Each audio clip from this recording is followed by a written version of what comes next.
December of the year 2010, the day before Christmas Eve, our daughter Aleah went paralyzed.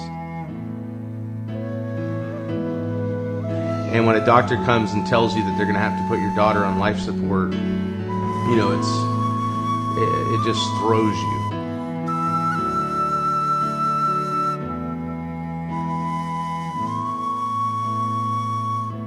With every breath, with every thought, from what is seen. They diagnosed her with what they call transverse myelitis, which is an autoimmune disease that attacks the spinal cord. And so for all practical purposes, she basically had a spinal cord injury, yet nothing happened to her. Many people that get transverse myelitis don't ever walk again. As many of you know, she's done incredible since then. Honestly, it was just miracle report after miracle report in terms of the acceleration of her healing process and her recovery.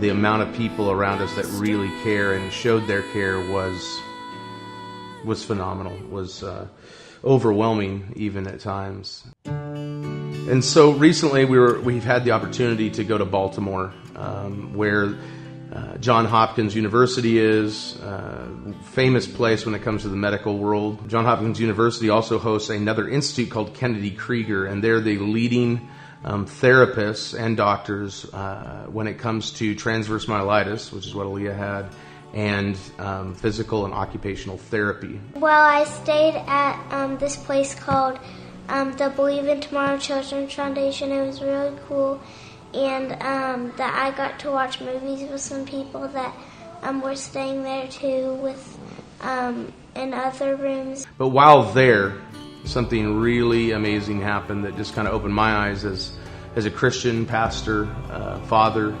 My daughter was there, and she was, we get there and it's a little cold. We just escaped the snow here, and we got there and it started snowing, and she was complaining and whining about the weather, and she was tired, and we had to walk everywhere, even though I was spoiling her every step of the way. It was wild. It was just lots of complaints and just kids being kids.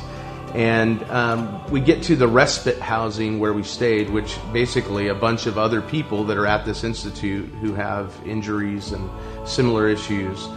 And there, Aleah made some friends.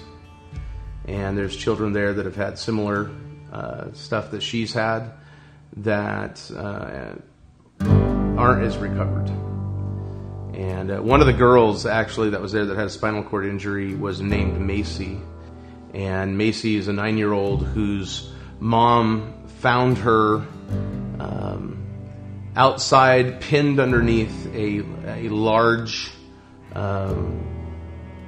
swing set that had fallen over on top of her, on her neck, and completely paralyzed. And Macy basically, to this day, she's recovered, done a lot of recovery. She's paralyzed from the neck down, but she's still in a wheelchair. Well, she can't do some stuff that I can't do, but like she can't walk or she can't move her hands that well. She's not able to jump or run or go on any more swing sets or trampolines or anything like that. To see them in their situation, they've been going through this for years, 3 years, similar to our journey, and to see where they're at in terms of the process. I mean, this is still an immersive thing for them as opposed to what it is for us. And it was amazing, though, what I saw, this little girl, Aleah, my daughter, who was just, being a normal kid, but complaining about, the weather and how cold it was and this and that. But once she made friends with Macy and some of the other young people at this respite housing, the complaining completely went away. Really happy that I get to see her as a friend, and it was really fun in Baltimore. with her because we got to watch movies and stuff like that, and it was really, really fun. I was just blown away. I realized that it's when we really put ourselves, I was just kind of, observing this, but when we put ourselves in the situation of others suffering, it saves us from ourselves in a very practical and real way. And we can pray all day long, God, save me from myself. We ask God to save us from our sins and forgive us of our sins, and He's done that. But then it's a lifelong lesson to really get free from self and die to self. And I think a lot of times we're trying to die to self when Jesus gave us the recipe to really practically die.